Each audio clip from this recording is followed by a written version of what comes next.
There's a light in the sky, rising in the air. There's a feeling so strong. It's time to light the fire, like a bright shining light.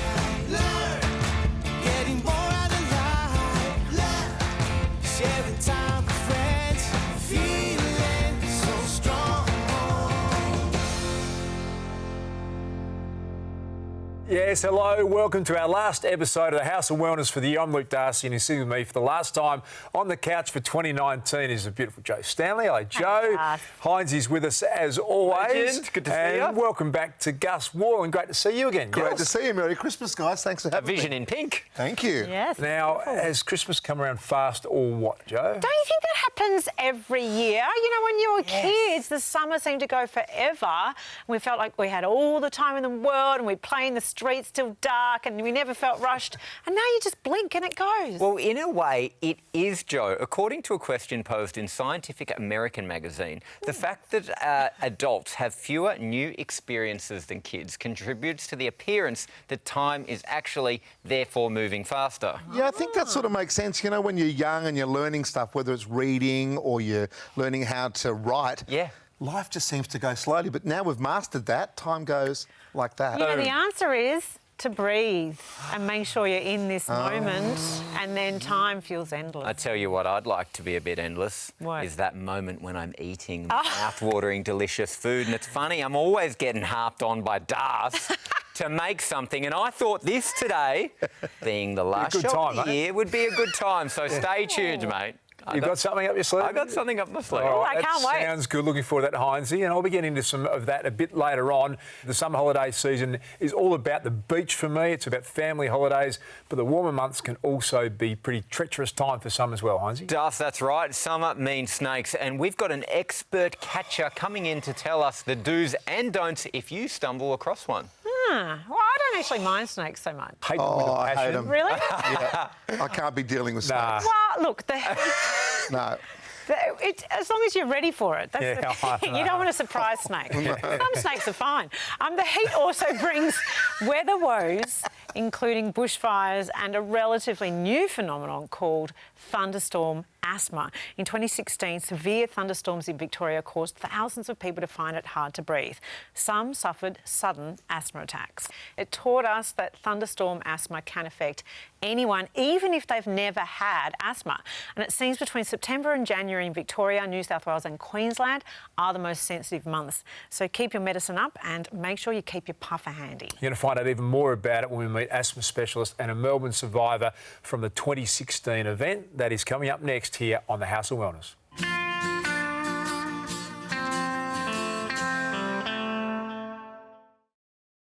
Feeling so strong. You're watching the House of Wellness. High pollen, strong winds, moist air and a cold front triggered the outbreak of thunderstorm asthma that hit Victoria in 2016. And joining us right now, Chief Executive of the National Asthma Council, Siobhan Brophy, and someone who almost lost her life in that event, Jackie Fowles. And welcome to you both. Thanks for joining us. And let me start with you, Jackie. It was an unprecedented event. Can you tell us your story? What happened to you? Yeah, so it was just a regular 40-degree day. I was fine during the day and I went for a nap because I was a bit tired with my little boy. And he woke up screaming the house down and I thought it was a bit strange. So I woke up, needed to have my Ventolin and it just wasn't working. And I kept on trying and I just could not get that air deep into my lungs. So even though you had the puffer, you felt like you were struggling for air, and then what did you do? I just kept on trying to have it, and then I went onto the ventilator, which is a machine that gives you liquid Ventolin, and that just didn't work either. And my partner was just like to me, should we call the ambulance? And I'm like, I think so. It's time for me to call them. And how close to you were you to not actually being able to breathe and for it to be a real my problem? lungs were like literally constricted. So I think if I had waited any longer, then there was no way that I would have survived. So Siobhan, how does this happen? I know this happens in other parts of the world as well. Can you explain to us what's going on with thunderstorm asthma? It's happened in a couple of other places around the world, but really only once or twice previously. So it was a real shock to not just the emergency services and Ambulance Victoria system and to people with asthma, but to the whole respiratory community around the world. The response in Melbourne has been the first time really anyone's seen an event anything like this. So, Siobhan, Ambulance Victoria was absolutely inundated with calls, so much so that there's now been changes to the procedure to manage such an event. Can you run me through those? Yeah, so there was quite a big review done by Ambulance Victoria and also the Inspector General of Emergency Medicine, Emergency Management in Victoria to work out how can we deal with something like this if it happens again, what went wrong from a system level, but more to the point, what can we do to make it work better next time if there is such an event, whether it's a thunderstorm asthma event or something else that affects a whole lot of people at the one time. So Ambulance Victoria have got new protocols, but also in terms of thunderstorm asthma, we now have a forecast system. So it's been developed with the Bureau of Meteorology and with the pollen specialists and other health scientists. So you can now go on to the Vic Emergency app and have a look to see the pollen forecast for the coming few days and have that reinterpreted to say, is this a thunderstorm asthma forecast as well? It's not just a high pollen day, it's also the weather. Is there going to be that storm front? Do we really need to be taking care at this time of year? So for someone who's looking at a first attack type of stuff, can you give people who are listening and watching right now, you know, some of the signs that we should be looking out for? Yeah, they're really just the signs and symptoms of any asthma attack. But as you say, if you've never had one before, you don't know that's what's happening.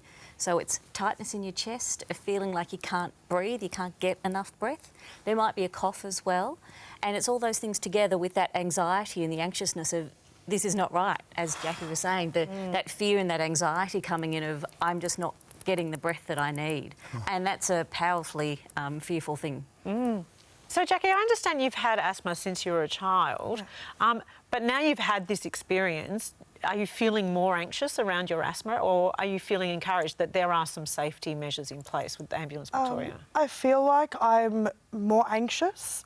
Like, I do understand that I always get reminders on my phone and stuff like that through apps that say, hey, thunderstorm asthma may be coming.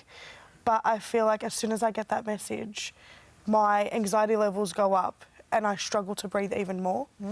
Jackie, I imagine that's really difficult to be managing anxiety as well as asthma. Is that a layer to this that we have to think of when it comes to asthma? Absolutely. Anxiety can trigger asthma and asthma can trigger anxiety. So you can end up in a really vicious cycle of feeling like you're starting to not be able to breathe, which makes you panicking, thinking you're not being able to breathe, which makes you not be able to breathe. Oh, that makes me not want to breathe. Just thinking about that. So, but it is something that a lot of people with asthma experience, and the best thing to do is to have a chat to your doctor, so you chat to your GP about anxiety strategies. Are there things that you can do to make yourself feel more in control?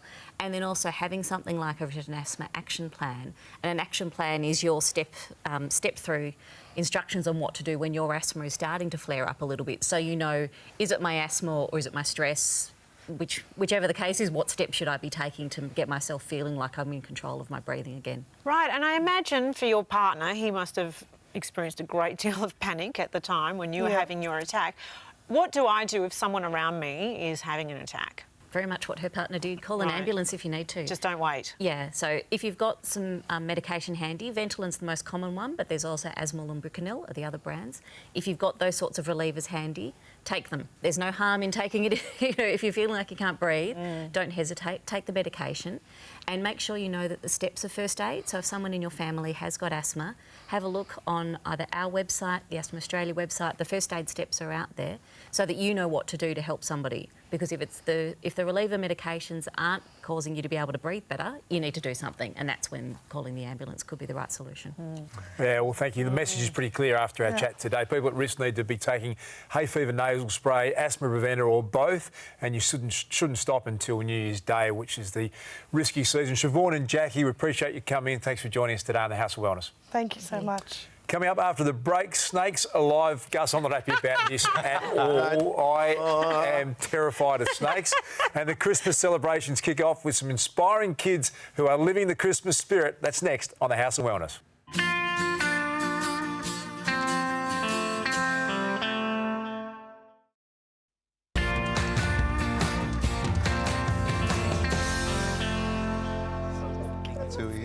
Exactly. Welcome back. For many of us, Christmas Day means sitting down for a big lunch with the family, which I love to enjoy, but that's not the case Joe, for everyone, unfortunately. No, unfortunately, homelessness is on the rise in Australia. You can see it everywhere in the major cities with so many displaced people. And I find it really distressing. I think we all do. Around 50 out of every 10,000 people are now affected. And for these people, Christmas can be one of the toughest times of the year. Well, Joe, proving that charity begins at home, some remarkable kids have inspired their local community to serve up a delicious lunch for the needy to give everyone a taste of Christmas. You know how people say Santa's fat? How does he fit through chimneys if he's that fat? Like, I got a question. Kids have plenty of questions at Christmas. I've always wanted to know, how does Santa get around? How does Santa keep all those cookies in his tummy?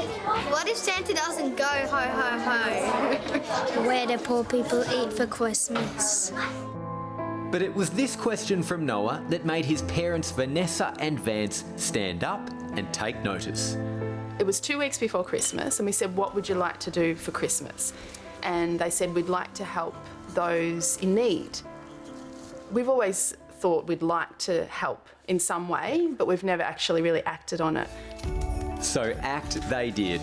With a team of incredible volunteers, Vanessa and Vance started the Chelsea Community Christmas Lunch. Can we put the tape there for us? And 4 years on, the 150 guests are not just those in need. So Lily's lactose intolerant. It's a real range of people, range of ages, cultures, backgrounds. We welcome everyone. Yeah, absolutely. It's everyone who needs that companionship on the day. Putting together a lunch like this, though, is no easy task. It takes 6 months of preparation, many generous donations from the community, and an army of people to help out. And that's where the kids at St Joseph's come in. On Christmas Day, I help people to make sure they're comfortable and that they're having fun. The children at school, each year level has a different role. So some of them will make placemats, some will make handmade Christmas cards. These are going to be hung up on the wall because this year's theme is going to be gingerbreads. What colour should these be? Red. The idea came from kids, and the long-term plan is that the kids will keep the lunch going. We can't sustain this forever by ourselves, whether it's the two of us or our core little team. It needs to be a sustainable action where that's replenished by younger people as they get older. By doing it from primary school and having every year level involved, it just becomes a natural part of Christmas, that Christmas is going to be, this is what we're preparing for. The kids are involved in the whole day, from the setup to the entertainment. We try to make it more than just a lunch. It's a celebration, so it's very, very personalized. So we do everything from handmade placemats to decorations to handwritten invitations. We do make sure that everyone goes home with at least one present, because the feeling we want is you're not just coming here to eat, you're coming here to feed your soul. The day is a big hit with all the guests. For some, though, it's the highlight of their year.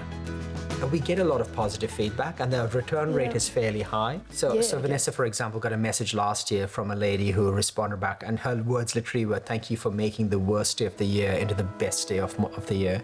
And the other one is, if a guest doesn't come back, a lot of the time we hope it's because they've actually found something that they can do, whether it's in their own home or in a friend's home, because I think that's more important, that they can actually have their own sort of Christmas that they can run. We shouldn't have to be the only thing for them. I just find that so incredibly inspiring when you see kids doing something so great like that. Doing good is contagious. When you start to do good for others, they do it in return and everyone catches on. Yeah, well done to the kids from St Joey's. It wouldn't be Christmas lunch without dessert, Joe. What is it for you, pavlova or Christmas pudding? Both. Why would you only have one? It's Christmas. It's good to have variety in your desserts, doesn't it? I definitely. love it I all. absolutely love My it. grandma Nana Darcy's Christmas pudding was my favourite food growing up. We lost her a few years ago, 94 years of age. Oh. No one can do Christmas pudding like Nana Darcy's Christmas You pudding. got the penny in it as well, you know, to put the penny in and that's stuff. right. It was good luck if you got it. The rich custard to go with it. Oh. You might have a bit of a battle on your hands because Mama Ann Hines, she says geez. she has got Hey, the whoa. Christmas pudding like no other. So so I might have to serve Wowee. some up when we catch up. I'm You know, waiting for you my to serve something up. My mother-in-law makes a great Christmas pudding. So does my sister. So, I mean, Okay, maybe we need so- like a pudding off. We do. And I should be the just- person that eats it. Layer them up here, guys. I'll let you know. In Zoe's house, it's none of the above. It's all about Christmas trifle. Let's crank up the Christmas carols and get cracking with a festive favourite, a trifle with a difference. Now you can start the crumble well in advance. It's a tasty layer of pitted dates, walnuts, macadamias, which is one of my favourite, shredded coconut, cacao, and some added spice. For a do-it-yourself beauty treatment, I add a couple of spoonfuls of the Bioglam Marine Collagen powder. The nice thing is that there's no flavour, so it won't affect the taste, but it will nourish your skin. Bioglam Marine Collagen is 100% pure with no chemicals or fillers, and it's great to add to smoothies or simply blend it into this. For the fruit layer, I'm adding a combination of pureed mango, and I'm also using diced mango for texture and taste. And for the delicious creamy topping, I've taken a can of chilled coconut cream and I'm whisking it to a soft peak. The layers look beautiful in these glasses. One more layer of coconut cream, garnish with macadamias, toasted coconut, and more of that beautiful, sweet Aussie mango. Merry Christmas, everybody. Have a beautiful, nutritious and delicious festive season.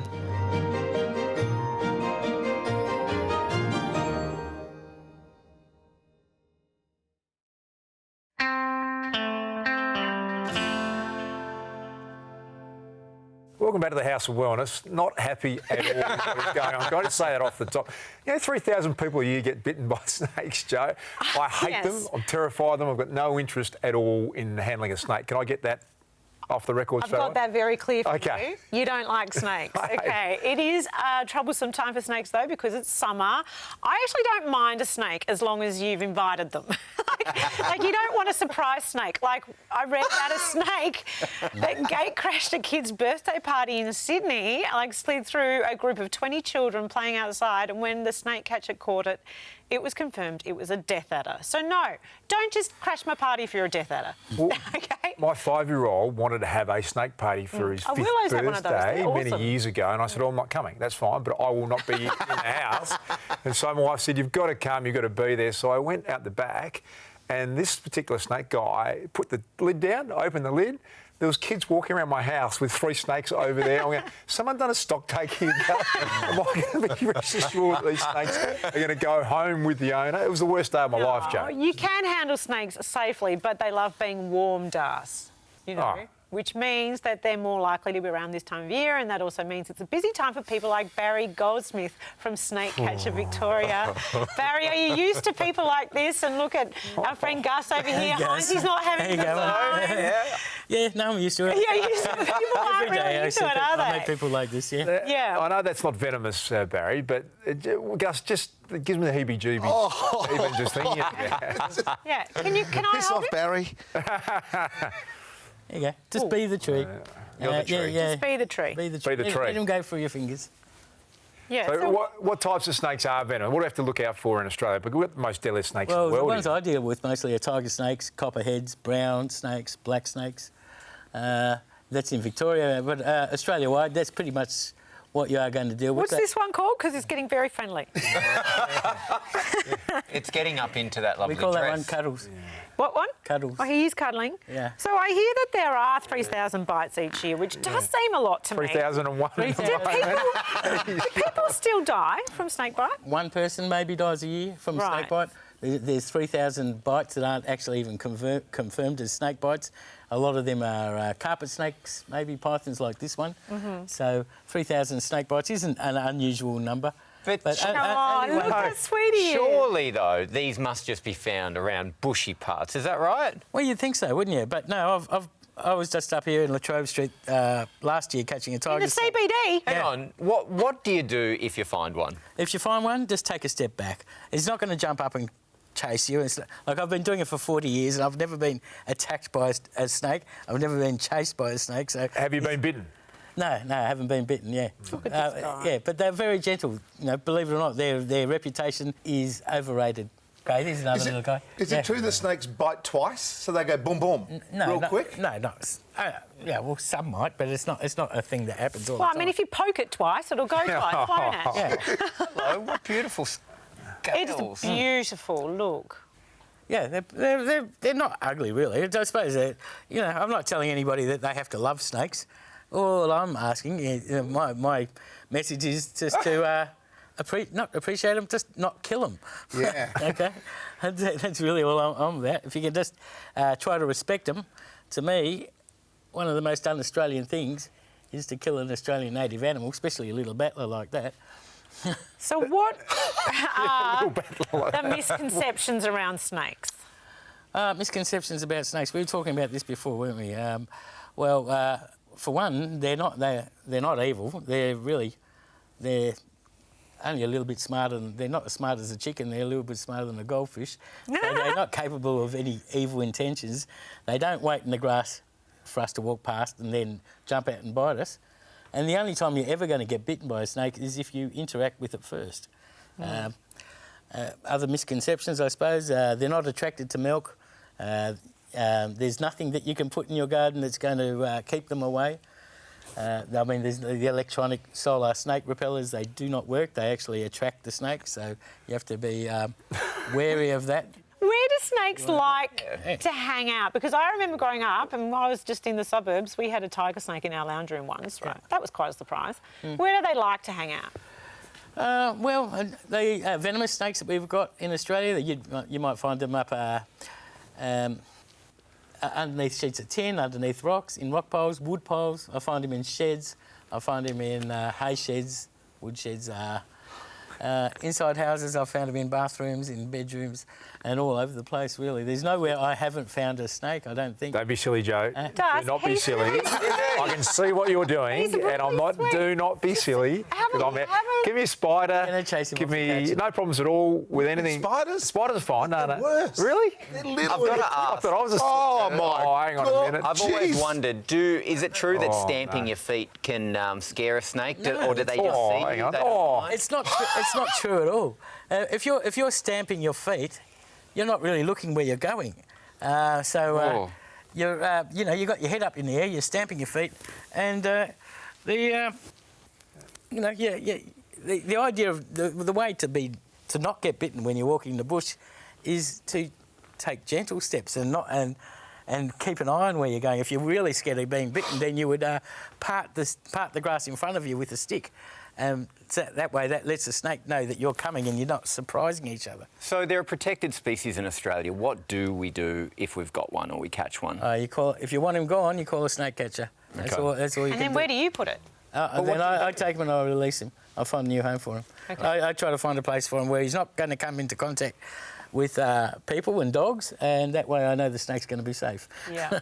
And the people and dogs are going to be safe. Oh, yeah, that's Even this plastic one you put next to me is scary. So I'll be perfectly honest with you. I've never been happier to say farewell to a guest in my life. Barry, thanks for coming in. Hope to never see you ever again. Everybody says that to me. My basket's really heavy. My basket is so full. If there is one thing I learned on MasterChef, it's if you want the best produce, you go to the source. Gorgeous. Good. That's why I'm here at Sunny Ridge, a strawberry farm on the Mornington Peninsula that's been supplying restaurants and supermarkets around the country for 50 years. Strawberries just taste so much better straight from the plant, don't they? Oh, certainly. Susie Warrington has lost count of how many strawberries she's picked and eaten, but she knows better than anyone what a great strawberry should taste like. So a lot of people buy their strawberries in a supermarket environment, which is in the refrigeration, and then we put them in our fridges at home, and then we eat them straight from the fridge. So they're best enjoyed at room temperature. Bringing them back to an ambient temperature enhances the flavour. Yeah, because cooling them down takes away the sweetness. Correct. Yeah. Strawberries are high in vitamin C and antioxidants and are one of the only fruits that don't continue to ripen after being picked. So do you only pick the ripe red berries? Yeah, so predominantly everyone wants a red strawberry. We also pick green strawberries for a couple of major restaurants in Melbourne. They pickle them and put them on cheese boards, but predominantly everyone wants a red strawberry. Look at this one, how gorgeous. This They're one's beautiful. huge. Yeah, so each plant produces what we call kingberry. So it's the first flower off the plant, and it produces the kingberry, a nice, beautiful, big fruit, which we generally put into a long stem. So we pick them with a long stem, sell them in a tray, and they go to market. Now that we have the king of strawberries, let's pair them with a great vegan pancake. So I've got some Bondi protein here. It's a vegan protein, this one. The pancakes are vegan, but I'm also going to add your strawberries in. Delicious. So I've got some coconut flour. Just going to throw 2 scoops of our vanilla protein and a tiny bit of salt. Salt doesn't just make things saltier, it actually enhances flavours in general. So if you dip a little bit of fruit in salt, it'll make the fruit sweeter. Add some coconut milk, coconut oil, and a dash of maple syrup. So what you're after is kind of like a cupcake-like consistency, not so much a pancake batter. So these are the king strawberries that we picked earlier. Look at how giant they are. Oh, it smells so good. So that's ready to go. I'll take him off. So we've got a vegan protein pancake here. Have a go. Delicious.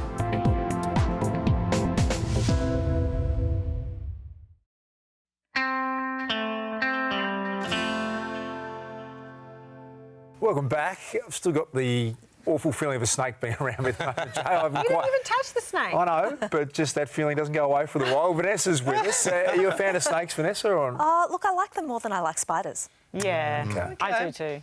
All right, special Christmas edition of the House of Wellness today. We know your area is apps and technology. Anything that we need to keep an eye out for Christmas? Absolutely. I think that maybe we're getting a little bit out of the habit of sending Christmas cards these days.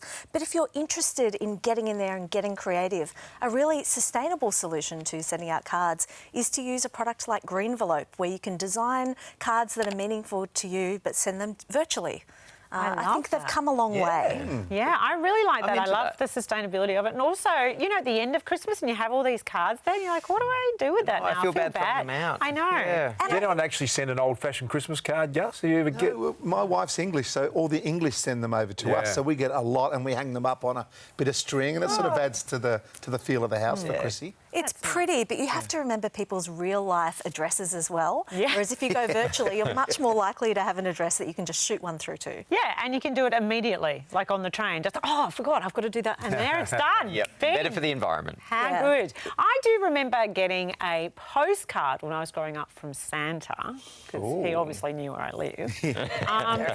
But I guess now the children get some kind of, I don't know, message over their phone or something, do they? Absolutely. So Santa, I'm sure, is all over that. Well, we're in a high-tech world now, and so you can virtually track Santa's journey around the world.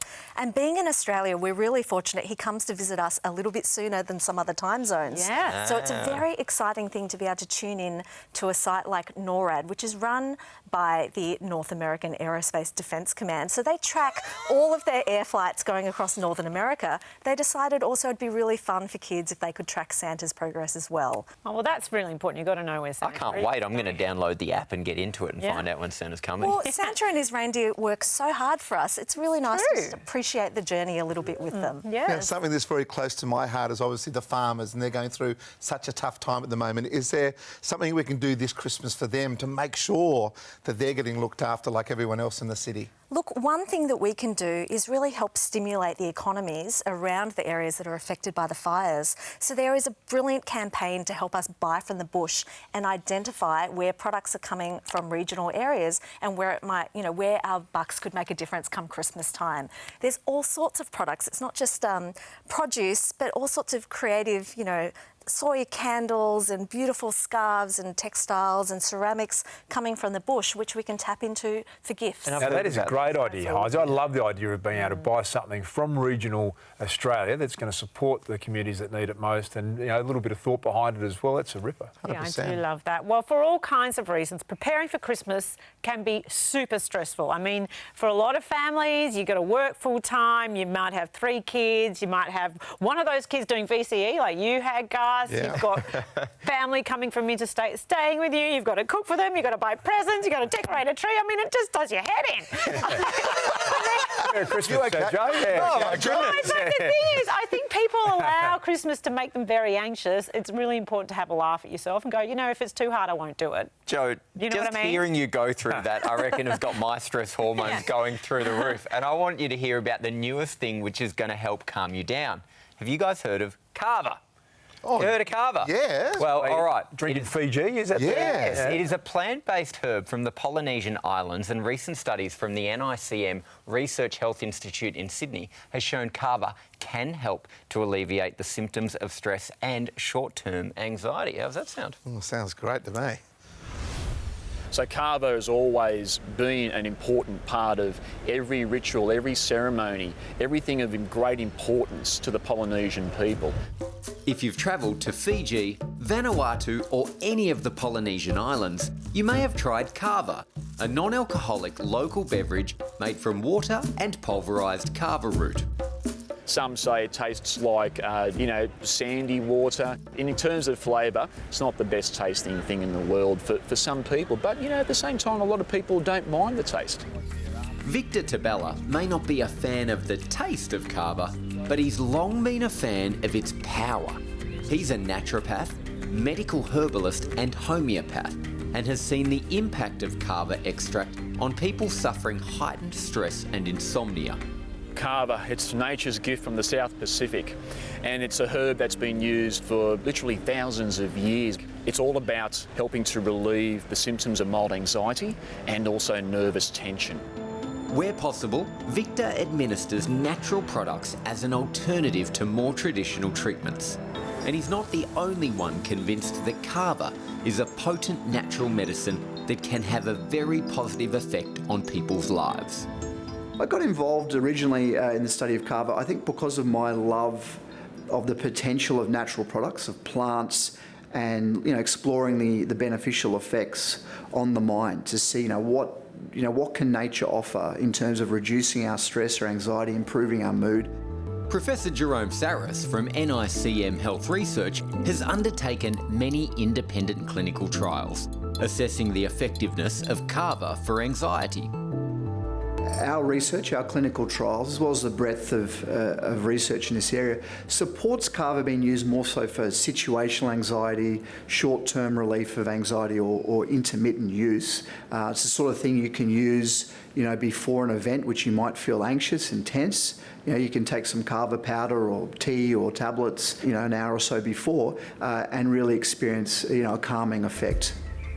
Kava in its purest form creates a tingling or numbness in the mouth, induces sleepiness and relaxes the body without leaving a cloudy mind. So Kava is derived from a root of a plant. Does it need to be added or mixed with anything to take it? So basically all you need is the dried root of the Kava and water. So what happens is normally it's mortar and pestled or ground up and then mixed in with water, and that's it. And of course now, because Kava is available as a supplement, you can now also purchase Kava as a tablet, which is more convenient for many people, especially those who may not necessarily like to have that tingling sensation in their mouth when they drink Kava. Yeah, so for people considering Kava for reduction of their stress and anxiety, first thing is to obviously see a health professional to get good advice, especially for people with really chronic, long-standing anxiety. Get a good medical appraisal and potentially psychological support. Certainly with health professional support, it can be a really valuable addition to reducing people's anxiety and stress. Up next, we find out what Christmas means to the kids at St Joseph's Primary right here in Melbourne, and we get to finally dig into some Hines and food. It's taken us all year. He's going to come good right after the break on the House and Wellness.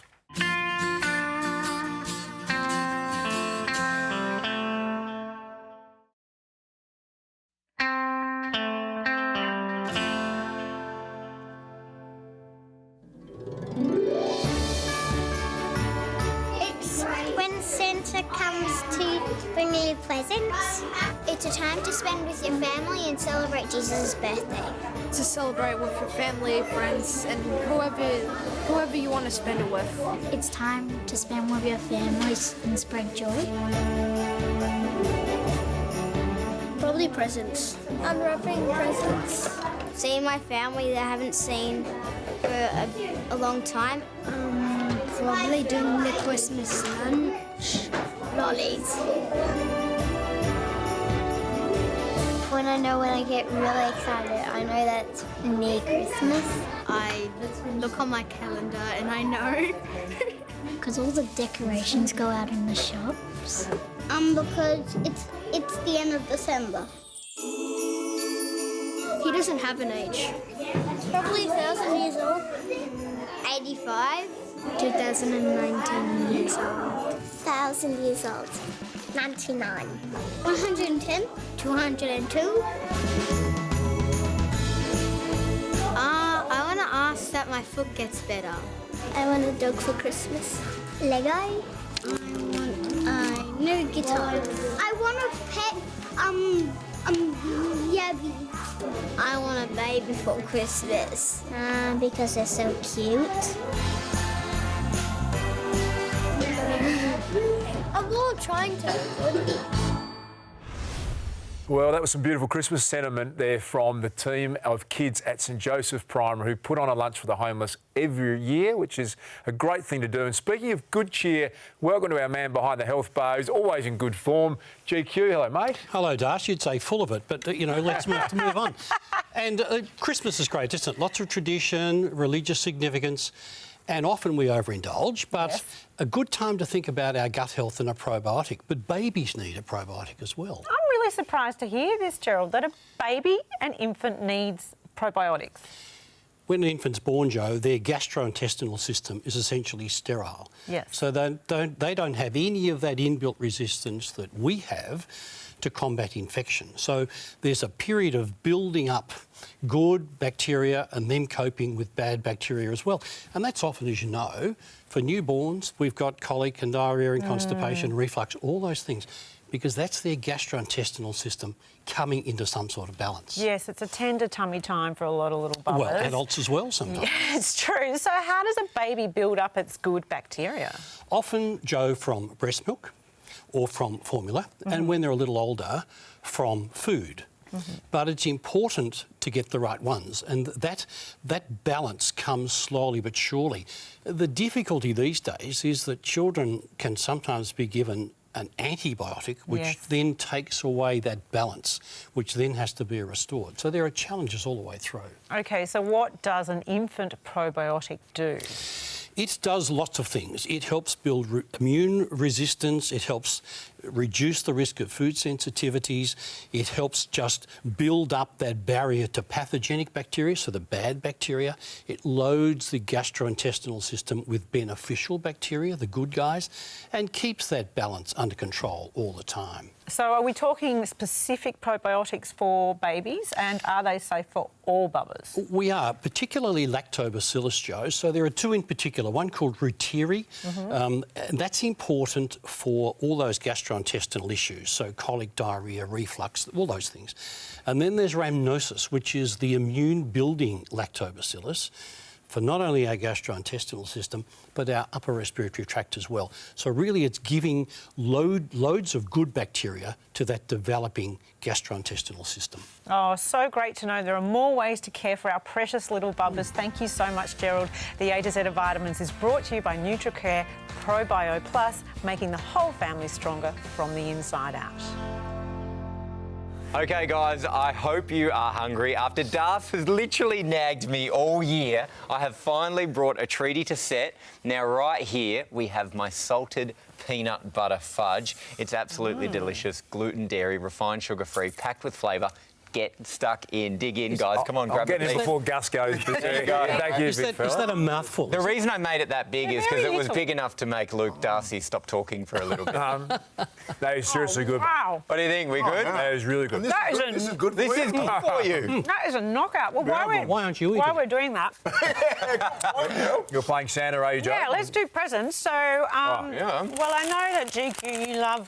I'm assuming things in that shape. Oh, thank you. It's herbal medicine. Yeah. This is seriously good, Bo. I don't actually even know what's in any of these, so... This is a Kris Kringle. Oh, Did you buy I didn't this one? know. No, okay. Thank you very much. Okay. This is exciting. I'll put that there.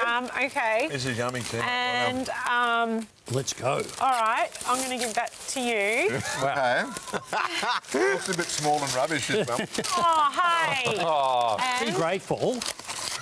we didn't know who we were actually buying for. Okay. Pair on the thing. Yeah. Oh, whoever bought this must have known that is I needed this. This is a social media lockup. So with all those hours I spend on my device, I can put my phone in a cage. I'm going to say that was targeted specifically for you, Hines. Now, Joe. I can see someone's gone the whoopee cushion.